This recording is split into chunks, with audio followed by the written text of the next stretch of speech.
ஒக்கூர் அருகே 3000 ஆண்டுகள் பழமையான முதுமக்கள் தாலிகள், பெருங்கற்கால ஈமச் சின்னங்கள் மற்றும் கல்வட்டம், இரும்பு கசடுகள் கண்டுபிடிப்பு. கருப்பு கல்லில் காந்தம் ஒட்டுவதை பார்த்து இளைஞர்கள் வியந்தனர்.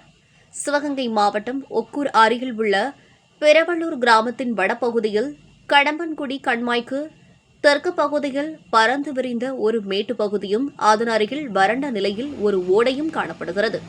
அங்கு மேற்பரப்பில் ஏராளமான கல் வட்டங்களும் ஈமத்தாளிகளும் காணப்படுகின்றன. மண் அரிப்பு காரணமாக பெரும்பாலான ஈமத்தாளிகள் வெளியில் நன்கு தெரிகின்றன. மேலும் அதிகமான கல் வட்டங்களும் குத்து கற்களும் காணப்படுகின்றன. மேலும் ஆங்காங்கே உடைந்த கருப்பு சிவப்பு நிற பானை ஓடுகளும் இரும்பு கசடுகளும் குவாட்ஸ் வகை கற்களும் காணப்படுகின்றன. இதனையடுத்து இக்கிராமத்தைச் சேர்ந்த அழகப்பா அரசு கலைக்கல்லூரியின் முன்னாள் மாணவரும் பெரவலூர் கிராமத்தைச் சேர்ந்த சரவணன், அஜய் மற்றும் அவரது நண்பர்கள் மதிச்செல்வம், செந்தூர், பாலசுப்பிரமணியன், மணி ஆகியோர் அழகப்பா அரசு கலைக்கல்லூரியின் வரலாற்றுத்துறை இணை பேராசிரியர் முனைவர் வேலாயுத ராஜாவிற்கு தகவல் கொடுத்தனர். அவர்கள் கொடுத்த தகவலின் அடிப்படையில் அந்த பகுதியில் பேராசிரியர் கள ஆய்வு மேற்கொண்டார். அப்போது இது பெருங்கற்கால ஈமச் சின்னங்கள் மற்றும் கல்வட்டம் என்பது கண்டுபிடிக்கப்பட்டது. இவை 3000 ஆண்டுகளுக்கு முற்பட்ட பெருங்கற்கால ஈமச் சின்னங்களாக இருக்க சாத்தியக்கூறுகள் உள்ளன என்றும், இறந்தவர்களை புதைத்த இடத்திலோ அல்லது அவரது எலும்புகளை புதைத்த இடத்திலோ பெரிய கற்களை கொண்டு எடுக்கப்பட்ட ஈமச் சின்னங்களை பெருங்கல் சின்னங்கள் என கூறுகிறார்கள். ஏனெனில் பெருங்கற்காலத்தில் மனித எலும்பு சிதைவுகள் மற்றும் கல்லறை பொருட்கள் பெரிய மண்பானைகளில் வைக்கப்பட்டு மூடியால் மூடப்படும். சில நேரங்களில் அதன் மேல் கல் மற்றும் கல் குவியல் அமைக்கப்பட்டது. கல் திட்டை என்ற டால்மென் குழி அடக்கம், பானை அடக்கம் எனப்படும் முதுமக்கள் தாலி, சார்கோபஸ் என ஈமப்பேழை, பாறை வெட்டுக்கல்லறை, குடைக்கல் மற்றும் தொப்பிக்கல், மென்ஹிர் என்ற குத்துக்கள், ஆந்த்ரோமார்பிக் எனப்படும் மனித உருவ கற்சிலை, கல்வட்டம் மற்றும் கற்குவை என பல வழிகளில் இறந்தவர்களின் உடல்கள் அடக்கம் செய்யப்பட்ட ஈமச்சின்னங்கள் உள்ளன. இந்த பெருங்கற்கால ஈமச்சின்னங்கள் இருக்கிற பகுதியில நிறைய இரும்பு கசடுகள் இருக்கு. அதுவும் இது ஒரு காந்தத்தை வச்சு இப்போ நம்ம அதை ஒட்டி பார்க்கும்போது நமக்கு அதுல இருக்க இரும்புக்கு தாது இருக்குங்கிறது நமக்கு வெளிப்படையா தெரியுது.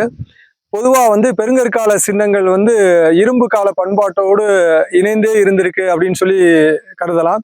ஸோ அந்த வகையில இங்க இரும்பின் பயன்பாடு இருந்திருக்கு. அதனாலதான் இந்த இரும்பு கசடுகள் நமக்கு மேற்பரப்புலேயே நிறைய கிடைக்குது. இந்த ஈமச் சின்னங்கள் அகழ்வாய்வு செய்யும் பொழுது அது இரும்பால் செய்யப்பட்ட கருவிகள் கிடைக்கிறதுக்கு வாய்ப்பு அதிகமா இருக்கு. சில நேரங்களில் அதன் மேல் கல் மற்றும் கல் குவியல் அமைக்கப்பட்டது. கல் திட்டை என்ற டால்மென் குழி அடக்கம், பானை அடக்கம் எனப்படும் முதுமக்கள் தாலி, சார்கோபகஸ் என்ற ஏமப்பேழை, பாறை வெட்டுக்கல்லறை, குடைக்கள் மற்றும் தொப்பிக்கள், மென்ஹிர் என்ற குத்துக்கள், ஆந்த்ரோமார்பிக் எனப்படும் மனித உருவ கற்சிலை, கல்வட்டம் மற்றும் கற்குவை எனப்படும் பல வகைகளில் இறந்தவர்களின் உடல்கள் அடக்கம் செய்யப்பட்ட ஈமச்சின்னங்கள் உள்ளன. இப்படி தொன்மையான பெருங்கற்படை சின்னங்கள் தமிழகத்தில் 1000க்கும் மேற்பட்டவை உள்ளன. இவற்றில் 100கணக்கானவை அகழாய்வு செய்யப்பட்டுள்ளன. தமிழகத்தின் ஆதிச்சநல்லூர், சானூர், கொடுமணல், தாண்டிக்குடி, பொருந்தல், மயிலாடும்பாறை போன்றவை அவற்றுள் குறிப்பிடத்தக்கவை. பெருங்கற்கால நினைவு சின்னங்கள் தென்னிந்திய இரும்பு கால பண்பாட்டின் ஒருங்கிணைந்த பகுதியாக கருதப்படுகின்றன. இங்கும் இரும்பை உருவாக்கி கருவிகள் செய்யப்பட்டிருக்கலாம். ஏனெனில் பெரவலூரில் உள்ள இப்பகுதி இரும்பு கசடுகள் கிடைத்திருப்பது குறிப்பிடத்தக்கது.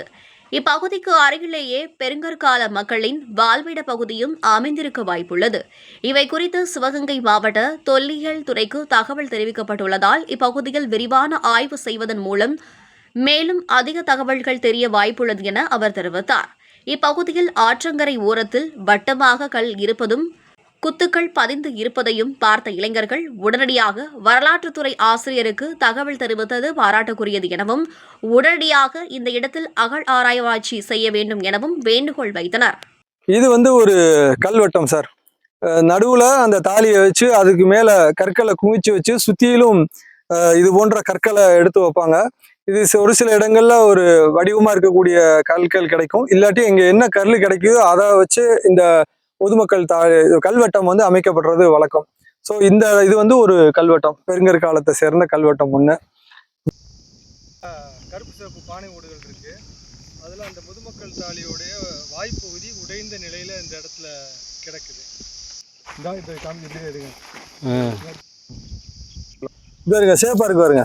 இங்கே வந்து பாருங்க, இந்த கல்வெட்டத்தில் இந்த கல் மட்டும் நடுவில் அந்த அந்த அந்த நடுவில் வைக்கக்கூடிய குத்துக்கல் வடிவத்தில் இருக்கு. ஊண்டி வச்சிருக்கிறது பின்னாடி வந்து சாஞ்சி விழுந்துருச்சு இந்த கல் வந்துட்டு. இந்த அந்த கல்ல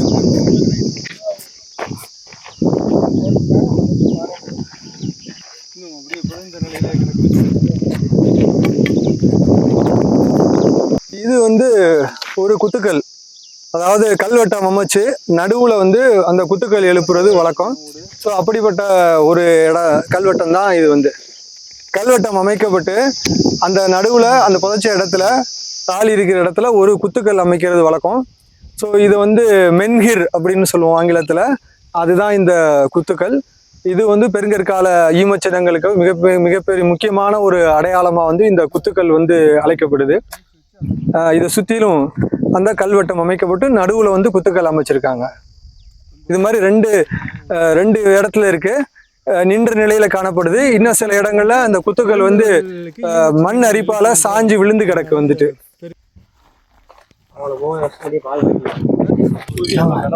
சார் அதை எடுத்துட்டு அந்த செடி வச்சிருப்பாங்க. அருகாமையில் இருக்கக்கூடிய இந்த கடம்பங்குடி கண்மாய் என்ற இந்த பகுதி, அதாவது கடம்பங்குடி கண்மாய் பகுதிக்கு தெற்கையும் பெரவலூர் என்ற கிராமத்துக்கு வடக்கையும் இருக்கக்கூடிய, அதாவது வடகாடு என்று அழைக்கப்படக்கூடிய இந்த பகுதியில் நிறைய ஈம சின்னங்கள் முதுமக்கள் தாலிகள் இருக்கிறதா இந்த கிராமத்தை சேர்ந்த அழகப்பா அரசு கலைக்கல்லூரியுடைய முன்னாள் மாணவர் சரவணன் என்பவர் மற்றும் அவருடைய நண்பர்கள் மதிச்செல்வம், பாலா, செந்தூர் மற்றும் அஜய் போன்றவர்கள் கொடுத்த தகவலின் அடிப்படையில் இங்கே வந்து கள ஆய்வு மேற்கொண்டதில் இங்கே நிறைய முதுமக்கள் தாலிகளும் பெருங்கற்காலத்தை சேர்ந்த கல்வட்டங்களும் கருப்பு சிவப்பு பானை ஓடுகளும் நிறைய இரும்பு கசடுகளும் குவாட்ஸ் வகையிலான கற்களும் இந்த பகுதியில் நிறைய கிடைக்கிது. அருகாமையிலேயே ஒரு வறண்ட ஓடை ஒன்று காணப்படுது. ஸோ இது இங்கேருந்து குடியிருப்பு பகுதிக்கு தள்ளி இருக்கக்கூடிய இந்த பகுதியில் வந்து மேற்பரப்பிலேயே இவ்வளவு முதுமக்கள் தாலிகளும் கல்வெட்டங்களும் 2 குத்துக்கற்களும் காண கிடைக்குது. இது 3000 ஆண்டுகளுக்கு முற்பட்ட பெருங்கற்கால சின்னங்களா கருதுவதற்கு சாத்தியக்கூறுகள் அதிகமாக இருக்கு. ஏன் அப்படின்னு சொன்னா, பெருங்கற்கால சின்னங்கள் வந்து தமிழ்நாட்டில் நிறைய பகுதிகளில் இருக்கு. குறிப்பா ஆயிரக்கணக்கான பெருங்கற்கால சின்னங்கள் தமிழ்நாட்டில் இருந்தாலும் அதுல ஒரு 100கணக்கான பெருங்கற்கால சின்னங்கள் தொல்லியல் துறையால அகழ்வாய்வு செய்யப்பட்டிருக்கு. அதுல குறிப்பா ஆதிச்சநல்லூர், கொடுமணல், சானூர், பொருந்தல், தாண்டிக்குடி போன்ற பகுதிகளை குறிப்பிட்டு சொல்லலாம். இறந்த இடத்துல அவருடைய எலும்புகளை புதைத்த இடத்துல பெரிய கற்களை நட்டு அமைக்கக்கூடிய ஈம சின்னங்களை பெருங்கற்கால சின்னங்கள் அப்படின்னு சொல்லுவோம். பெரிய பெரிய தாலிகள்ல வந்துட்டு இறந்தவருடைய எலும்புகளுடைய சிதைவுகளையும் அவர்கள் பயன்படுத்திய பொருட்களையும் வைத்து சுற்றிலும் பெரிய கற்களை கொண்டு கல்வட்டம் அமைக்கிறது, இல்ல கற்களை குவித்து வந்து கற்குவை அமைக்கிறது, அல்லது வந்து கல் திட்டை அமைக்கிறது, அல்லது வந்து ஈம பேழை அப்படின்னு சொல்லக்கூடிய ஈம பேழை, சார்கோபேகஸ் சொல்லக்கூடிய அந்த ஈம பேழை அமைக்கிறது, அல்லது வந்து தொப்பிக்கல் அல்லது குத்துக்கல் போன்ற வகையிலையும், அல்லது ஆந்த்ரோமார்பிக் அப்படின்னு சொல்லுவோம், அதாவது மனித உருவ கற்சிலைகள் அமைத்து இப்படி பல்வேறு வடிவங்கள்ல இந்த பெருங்கற்காலத்துல வந்து ஈம சின்னங்கள் அமைச்சிருக்கிறாங்க. ஸோ அந்த வகையில இங்க வந்து இந்த பெரவலூர் வடகாடு பகுதியில இந்த கடம்பன்குடி கண்மாய்க்கு தெற்கு பகுதியில் இருக்கக்கூடிய இந்த ஈம சின்னங்கள் வந்து ஒரு வரலாற்று முக்கியத்துவம் வாய்ந்ததா கருதப்படுது. ஏன்னா மேற்பரப்பிலேயே நிறைய கருப்பு சிவப்பு பானை ஓடுகள் கிடைக்கிறதுனால இரும்பு காலமும் இந்த பெருங்கற்காலமும் இணைந்த ஒத்த பண்பாட்டு கூறுகள் அப்படின்ற காரணத்தினால இங்க அகழ்வாய்வு செய்தோம் அப்படின்னு சொன்னா மேற்கொண்டு நமக்கு நிறைய இரும்பால் செய்யப்பட்ட கருவிகள் கிடைக்கிறதுக்கு வாய்ப்பு இருக்கு. ஏன்னா இங்க மேற்பரப்பிலேயே நிறைய இரும்பு கசடுகள் கண்டெடுக்கப்பட்டிருக்கு. அது மாதிரி சிறப்பான குவாட்ஸ் கற்களும் இங்க அதிக அளவுல கிடைக்கிற காரணத்தினால தொல்லியல் துறை வந்து இதை விரிவா ஆய்வு செஞ்சாங்க அப்படின்னு சொன்னா, அகழ்வாய்வு செஞ்சு பார்க்கும் பொழுது நமக்கு நிறைய தகவல்கள் வெளியில வர்றதுக்கு வாய்ப்பு இருக்கு.